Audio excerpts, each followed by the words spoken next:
আমাদের এই মসজিদটা প্রতিষ্ঠিত হয়েছে 2007 সালে। আমাদের কিছু কাজ অসম্পূর্ণ হয়ে গেছে, আর্থিক সংকটের জন্য আমরা করতে পারছি না।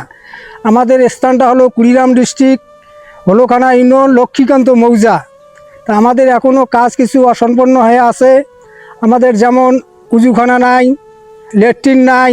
আমাদের যদি এই কাজগুলা সম্পূর্ণ কোনো হৃদয়বান ব্যক্তি করে দিতে পারে, তাহলে আমরা একসঙ্গে 160-170 জন লোক নামাজ পড়তে পারবো।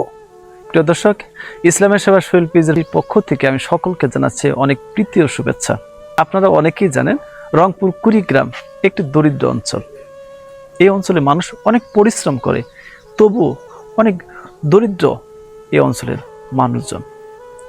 2007 সালে এই মসজিদটি প্রতিষ্ঠিত হলেও এর অনেক কাজ এখনো বাকি। বিশেষ করে এখানে অনেক লোক উজু করতে পারে না, তাদের উজুখানার বিশেষ সমস্যা, টয়লেট নেই এবং ভিতরে আরও অনেক কাজ সংস্কারে বাকি। তো সেই ক্ষেত্রে এই ভিডিও চিত্রটি যারা দেখবেন, আমি সকলের কাছে বলবো, সারা বিশ্বের মুসলিম ভাই বোন যদি একটি করে টাকা দিন, তাহলে কুড়িগ্রাম হলগ্রাম এই লক্ষ্মীকান্ত গ্রামের এই মসজিদটি আর অসম্পূর্ণ থাকবে না।